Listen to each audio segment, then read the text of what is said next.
Prehajamo na 7. točko dnevnega reda. Predlog odloka o rebalansu proračuna občine Kamnik za leto 2023. Skrajšani postopek. Predlog odloka ste članice in člani sveta prejeli po elektronski pošti. Predlagatelj je župan oziroma zam podžupan.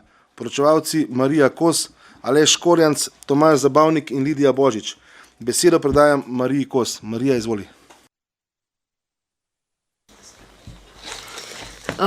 Kot sem že prej uvodoma dejala, je bil po sprejetju zadnjega rebalansa popravljen program predvidene porabe predhodnih dodeljenih državnih sredstev za odpravo posledic naravne nesreče z 4. avgusta in je bil spremenjen, posredovan tudi na ministrstvo, zato je bilo potrebno popraviti NRP-je.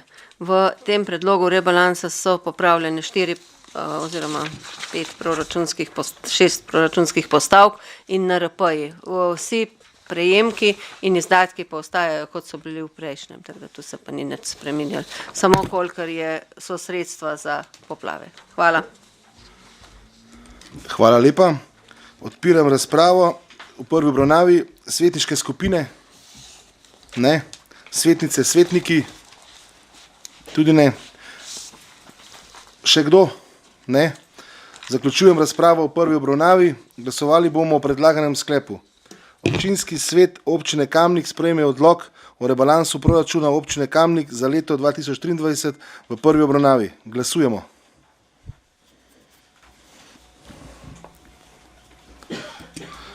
Glasovanje poteka. Zaključujem glasovanje. Za 26, proti nihče. Ugotavljam, da je sklep sprejet in prehajamo na drugo obravnavo. Odpiram razpravo. Svetniške skupine? Ne. Svetnice, svetniki? Ne. Še kdo? Tudi ne. Zaključujem razpravo. Glasovali bomo o predlaganem sklepu. Občinski svet občine Kamnik sprejme odlok o rebalansu proračuna občine Kamnik za leto 2023. Glasujemo. Glasovanje poteka.